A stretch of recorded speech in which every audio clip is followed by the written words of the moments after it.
So the main focus of today that I wanted to talk about was pen testing or penetration testing, and very specifically in public cloud, which I think for most people is a very uncharted territory. I'm not sure how many people, if I say penetration testing or red teaming, most people will understand, yes, that makes sense. I've done that on campus LAN, or I've done that internally on my workstations and my servers and data centers. I've done that externally for public-facing assets, but I generally find most people say we really haven't ever thought about or even done, it's an uncharted territory in terms of public cloud. Okay, so we're talking about the main two giants, the CSPs being Azure and Amazon, but even Google's in there as well, and obviously in Asia, Alibaba. Okay, so why is that a focal point? Because actually, funnily enough, cloud attacks, they're a growing threat. Okay, 82% of breaches involve data stored in the cloud, and a cost of a data breach is actually 15% higher than what it would be on campus LAN or external facing. Okay, that's just some telemetry and data coming from the sources there. Cost of a data breach 2023 from IBM, as well as CSA, Sensitive Data in the Cloud, circa 2022 in December.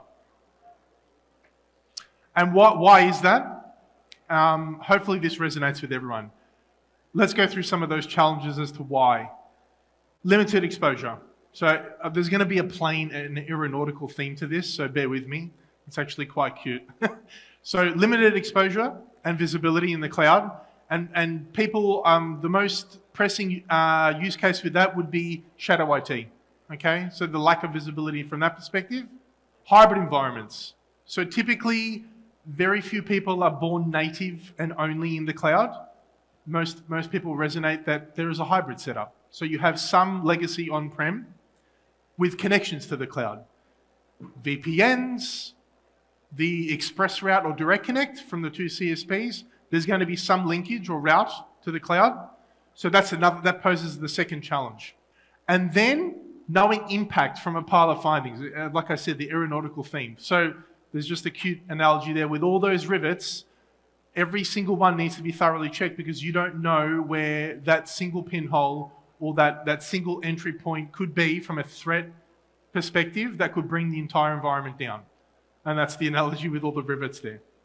Okay, here's an example of one. There's like a little permission slip here from a cloud DevOps guy, for example, or an SRE. Overly accessible permissive role. Okay, so, has my permission to adventure through the vast landscape. S3 bucket exploration, so there's a few permissions granted there. EC2 instance field trip, so the responsibility to set up, start, stop, and describe instances, and then a little cute side note there or a footnote that says crypto mining side hustle, which has been approved. Okay, so actually in cloud, through the sheer because it's so comprehensive and flexible, it's very easy to allow a role to be permissive. Less so on campus LAN, and that's just because it's so comprehensive up in those two CSPs. Okay, it's very easy to set up an overly accessible permission or a role.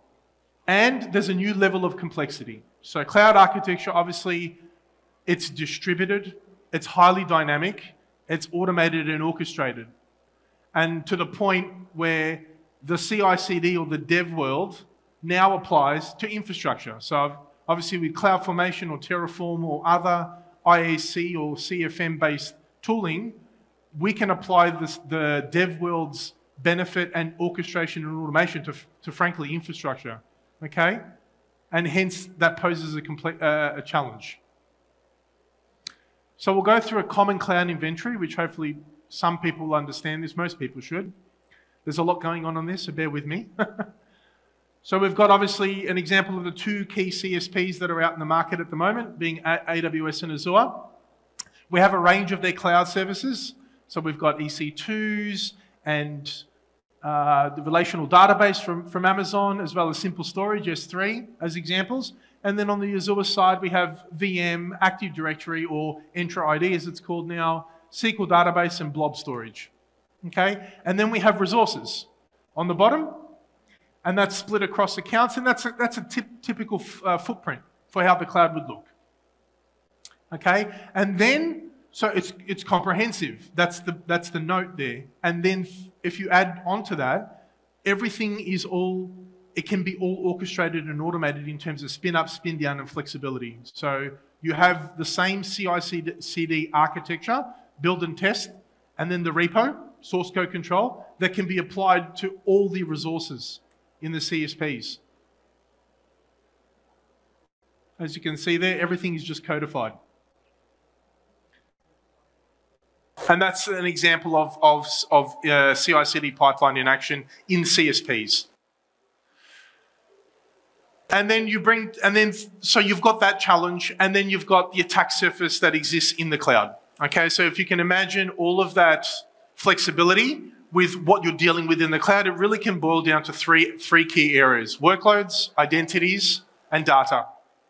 Okay, and in each three of those areas, there's a range of elements or attributes that bring forth an attack surface in the cloud. So for example, in workloads, you can have misconfigurations, you can have vulnerabilities, there's network issues or network segmentation elements that can widen attack surface, unpatched resources, and unmanaged assets. Okay? In the identity space, we went through one of those examples with that cute little permission slip, overly accessible permissions, unauthorized access, neglected accounts, and lack of authentication, or lack of tying to SSO, SAML, or MFA. And then in the data, to be honest, I'm obviously Australian, being with the Australian accent, we've had some literal anecdotal breaches that have occurred with respect to one of those items there for data, publicly available resources. So there was a breach with an Australian company based on an external S3 bucket. That was completely external. It was misconfigured. Exposed sensitive data as another one, stored credentials, and shadow and abandoned data. So with Pentera being a automated security validation capability of a vendor in the marketplace, we've taken we started with the premise that manual penetration testing and red teaming exists as a competency. Everyone knows what it is. And Pentera's, we started with taking that and doing a revolution or an invigoration of that in the same way that, 10 years ago or 8 years ago, endpoint security was, pre-CrowdStrike. CrowdStrike's had some notoriety as of recently, but they really did reinvigorate and re-evangelize the endpoint world. It turned it from atomically blocking into full-blown detection and response, and having a data lake to record against. We've had similar re-evangelization of the network capability. Layer 4 firewalls only went up to TCP UDP, and then we went into we heralded with the age of next-gen firewalls that went layer 7, and now we have some capability. I think we have some representation for vendors here with respect to network detection and response. These are all revolutions that have occurred in the industry in those competencies. Pentera's proud to say that we've revolutionized that same industry with pouring software into that problem of manual penetration testing and red teaming. And as a result of that, we have increased occurrence and increased cadence. We have automation and orchestration, and we have a comprehensive and the same rigor that's applied with every test as a result of having a software construct. Okay, that's where it started, and then what's brought forward is this wave of it's now validation. We can do validation on tap, and I think one of my prior colleagues here was talking about CTEM. Continuous threat exposure management and adversarial exposure validation are areas that we play in the Gartner Hype Cycle as well as a result. Okay, and we started with on-campus or on-premise as well as external facing, but the cloud, the native cloud, is an attack surface all the same. It rounds out the attack surfaces that are possible, pure physics-wise, in an organization. So that's what we've started to focus on now. And we have some use cases as a result. Okay, there we are, it's working. So some of the use cases with cloud penetration testing that Pentera offer to the marketplace is cloud black box, cloud grey box, which is essentially the same as a black box, but with an extra input, a syntactic input. Hybrid environment testing, starting from on-prem to cloud or vice versa. And cloud configuration review. So I'll run you through some of those quickly. And sorry, so that's the core of the methodology. In order to go for the cloud, there's a basic review. We need to make sure that we're looking at identities and resources. We need to be cross-resource and cross-account, as well as cross-providers. And those, if those core constructs are being included in the penetration testing regime, then you've got the cloud covered, native cloud penetration testing. So I'll take you through some of, and cloud and on-prem. All right, I'm just going to keep clicking just to make sure that, okay. So here's an example, and actually the vector or pictorial render that you're looking at there with those boxes and the lines is actually something that comes from Pentera's user interface when you're running an attack run or a scenario. It's what we call our attack map or the vector map. So in this example, and I'm sorry that the laser's not going to be all that well, but in this case, we start from the cloud, and it's just a purely cloud native testing where there is a discover and S3 bucket. This is all done in software. All you do is point and shoot, and the software does the rest through orchestration automation. So we discover an S3 bucket. Discover has a public access policy, that S3 bucket. There's an anonymous access. It's a bit hard to read there, sorry. And we're able to continue the attack map to the point of potential credentials were found in script files that was on that S3 bucket. And there's a possible sharing of clear text credentials in the setup file. So in that, we're involving identity and a resource with that black box. There we go. And then the next one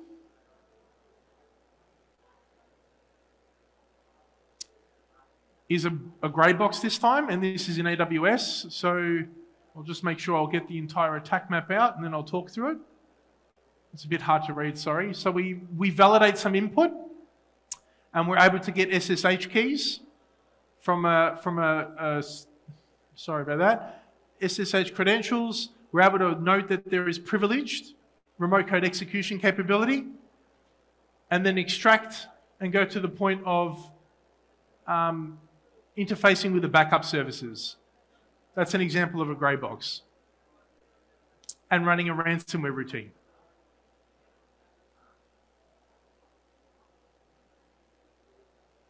And this is probably the most pertinent for us because it's quite unique in the market. We're the only ones offering this, albeit even in software.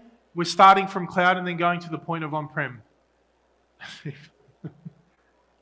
Sorry, I'm not sure. The clicker's a little bit, maybe the batteries are going. There we go. Okay, so starting from cloud, discovering resource, jumping to an Azure app service, discovering the Azure resource, that there is a local credential, and we're able to note that that credential is tied to a private IP address, and we're able to, with the route from Azure, which would be express route, able to jump on campus with that private IP and use the credential that we found. And all of this is done in software.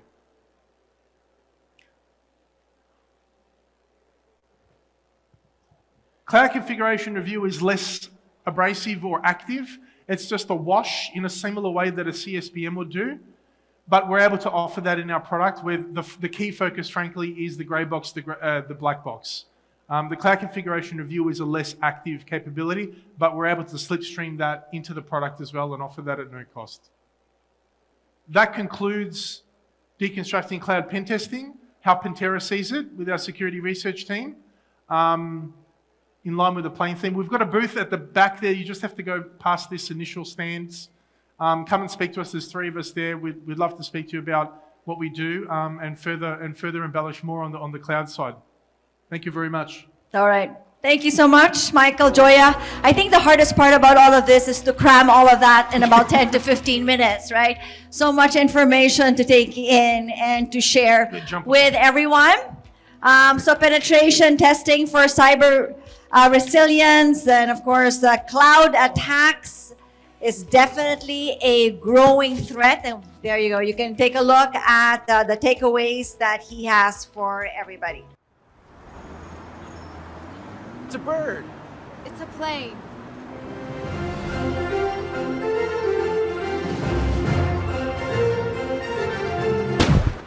Oh, shit! Oh. Make your cloud strong, cyber strong, with automated pen testing. Pentera.